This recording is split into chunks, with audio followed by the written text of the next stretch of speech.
Hello everybody and welcome to Anfield, where Liverpool have just beaten Real Madrid 2-0 in the Champions League phase. I'm your host Theo Squires and this is the post-match podcast brought to you by the Liverpool Echo in association with our sponsors NordVPN. It's been a wonderful day for Liverpool here at Anfield, a magnificent victory. They were dominant from start to finish against Real Madrid and they finally settled that score, haven't they? 7 defeats out of 8 against Real Madrid, all the way back to that 2018 Champions League final that finally settled that score. Goals from Alexis Mac Allister and Cody Gakpo in the second half.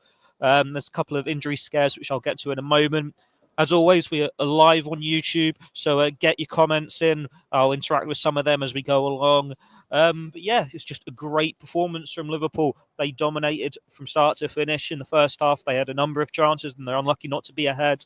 Raul Asensio cleared an effort off the line. I think it would have been an own goal, to be fair.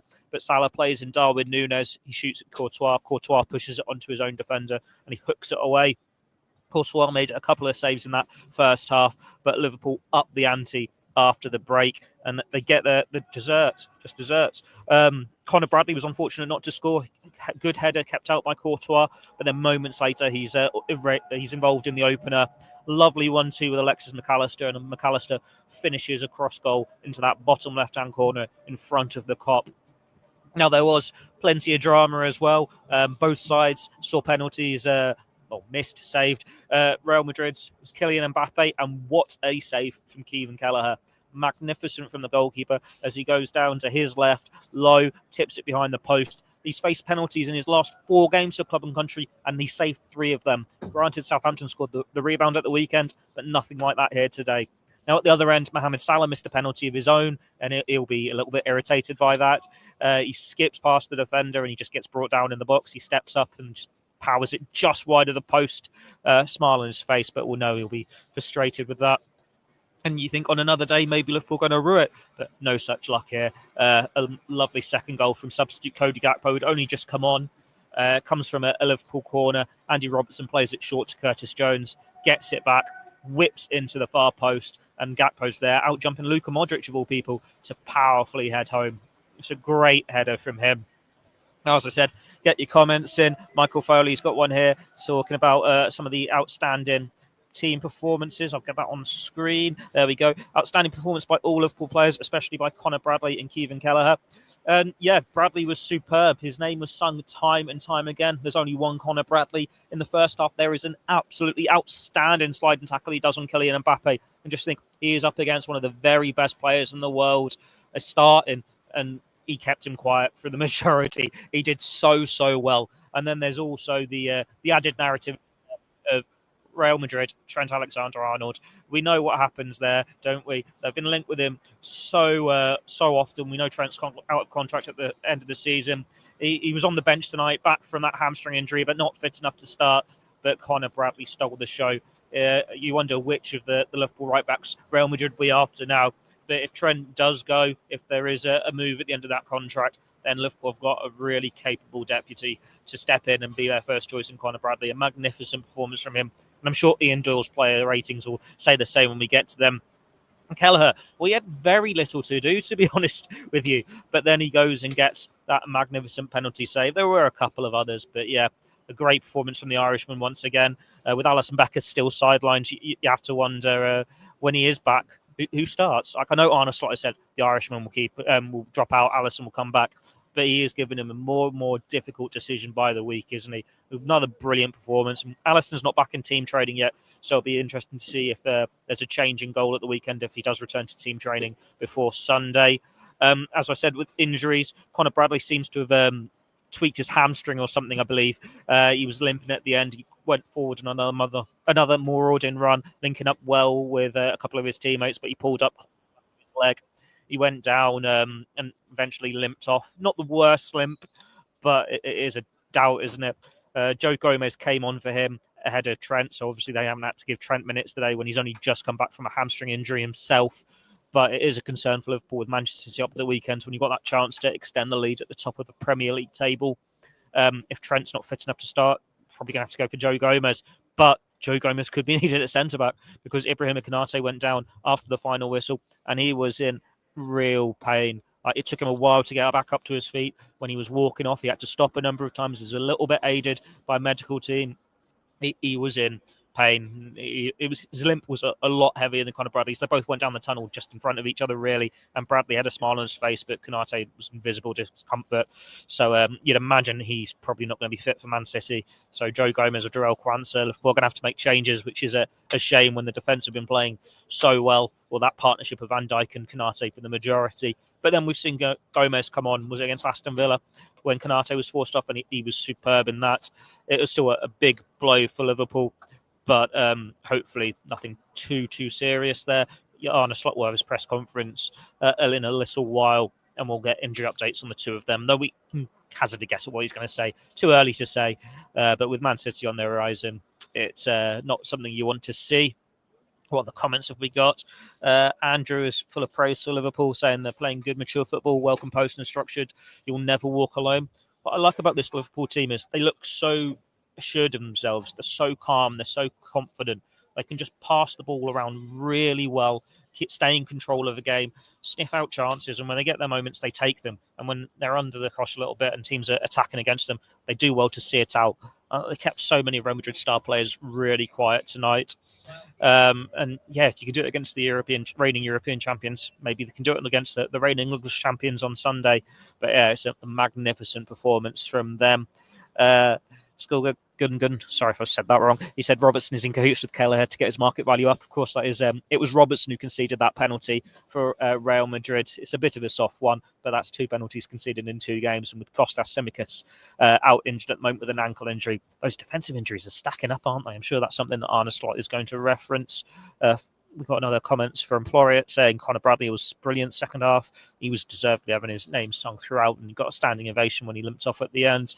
And yeah, let's get to Doyley's player ratings because I'm sure they're going to say pretty similar, aren't they? Yeah, Kelleher 8, Bradley 9. Kelleher, not much to do first half as Real Madrid kept at arm's length, but an excellent penalty stop to deny Mbappe second half. It really is. It's one of the best penalty saves you will see. And Bradley roused crowd with thunderous tackle on Mbappe and dominated his arrival, assisted the opener and drew fine save from Courtois. Excellent, but injury a worry. There's a few other 8s in there as well. Konate, Van Dijk, Gravenberch, McAllister. Curtis Jones gets a 9. Ability to keep hold of the ball, so useful in this competition.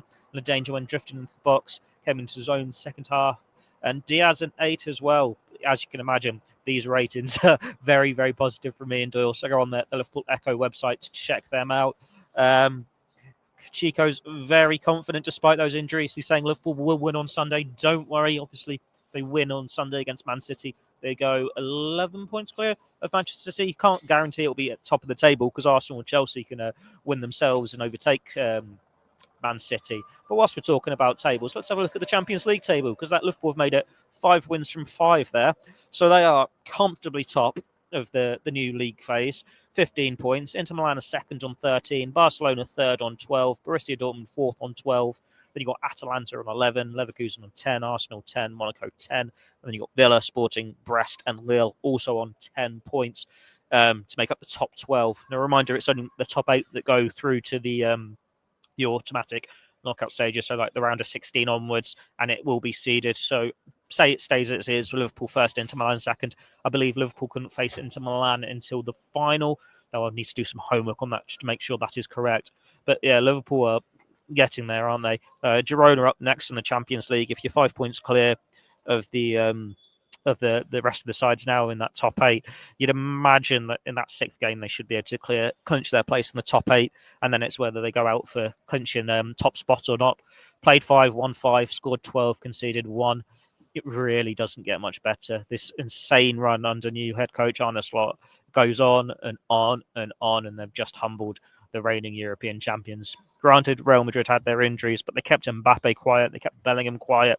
They were magnificent. Like Conor Bradley had Mbappe. And Liverpool withdrew from the race to sign Jude Bellingham, 18 months ago. They went to do an overall midfield revamp instead. When you get Gravenberch, McAllister, Curtis Jones is already in your ranks, Bosley as well. Maybe quantity was better than the quality on this occasion, but that quantity has certainly got lots and lots of quality. We'll have a look at the stats now in this game because I'm going to imagine the possession is going to tell a story. Yeah, it is. Liverpool had 62.6% of possession. They passed Real Madrid to death. 17 shots against 9 with 7 on target. That they were brilliant. Total touches in the box, they had 38 to Real Madrid's 9. Yeah, it tells a story. Liverpool were in control of this game. A couple of scares, but the injuries are the big blow. But it's a brilliant performance from them. Assists for a couple of your fullbacks. Goal for McAllister in the Champions League again. Gakpo gets one off the bench. We haven't mentioned him yet, but Darwin Núñez actually had a really good first half as well. I know he's not going to get on the score sheet here, but he's forced Courtois into saves a couple of times, and he's just been a real threat. We're not sure when Diogo Jota will be back. That's another player who's injured. Got Federico Chiesa as well. Hopefully a couple of them will be back for Manchester City. But yeah, that injury list is creeping up slowly. I'll run you through the scores from the day. Red Star Belgrade won 5-1 against Stuttgart. Sturm Graz 1-0 against Girona, who Liverpool will play next, away from home in the next Champions League game. Villa 0, Juventus 0, Bologna 1, Lille 2, Celtic 1, Club Brugge 1, Dynamo Zagreb 0, Borussia Dortmund 3, Monaco 2, Benfica 3, and PSV Eindhoven 3, Shakhtar Donetsk 2. So yeah, Liverpool in a league of their own at the top of the Champions League table now. Let's go back to some of your comments. Paul Canate says nil. What's this one? One should probably be more livid about Liverpool just sweeping 15 Champions League and bogey side aside, to be honest. Easy fashion, but Arna and this team's calmness is contagious.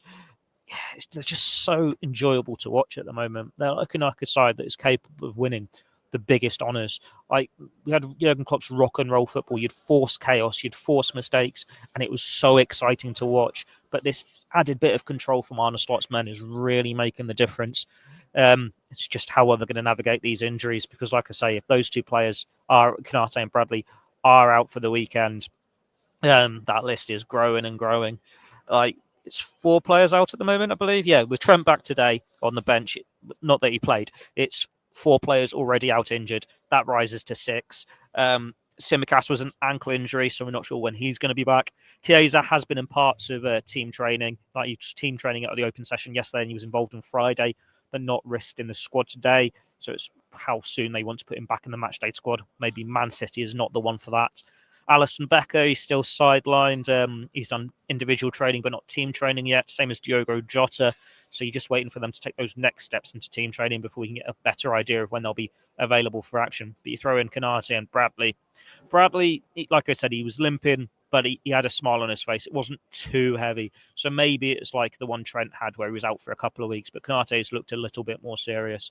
So there are presumably going to have to be defensive changes at the weekend against Manchester City, whether that's Joe Gomez, Jarell Quansah, or Trent Alexander-Arnold back in. But yeah, it was, like I said, a really good performance from Liverpool today to maintain that an excellent run under Arne Slot. Floric says, he's pointed out another downer. Robbo's form is a concern. He panics defensively and his legs are going. Now, it's a tricky one with Robertson because he did all right down that left-hand side at times, but Gula was probably the liveliest of Real Madrid's players and he concedes the penalty, second in 2 games. He has looked shaky at times this season, but he has been struck down with injury a lot in the past year. He's still very much a leader in this Liverpool squad, so I wouldn't necessarily want to see him sold. He's out of contract in 18 months. But it's whether Liverpool do start thinking they need someone ahead of him in the pecking order, whether when Tsimikas is back from that ankle injury, he can get that place back. Arne Slot had been rotating the two since the Champions League got underway. It's only in the last couple of games where Robertson's had to start because Tsimikas is out that he's edged away in those appearances over that time frame. But yeah, there isn't really a clear runaway left back in the pecking order at the moment. Tsimikas, he needs rhythm, and Robertson needs to find a way to get back to his best form. If he can rediscover his best form, like there's a big call to say if his legs are going or if he's just struggling a bit with injury in the past and he needs to get rhythm himself. That might be all we've got time for today after a great Liverpool victory. The Arne Slot run goes on. What's it now? 1 defeat, 1 draw. 17 wins. I'm losing count. I have to check on his Wikipedia, but it has been an incredible, we can't even say start anymore to his Liverpool reign, can we? We're so far into the season now, a third of the way in.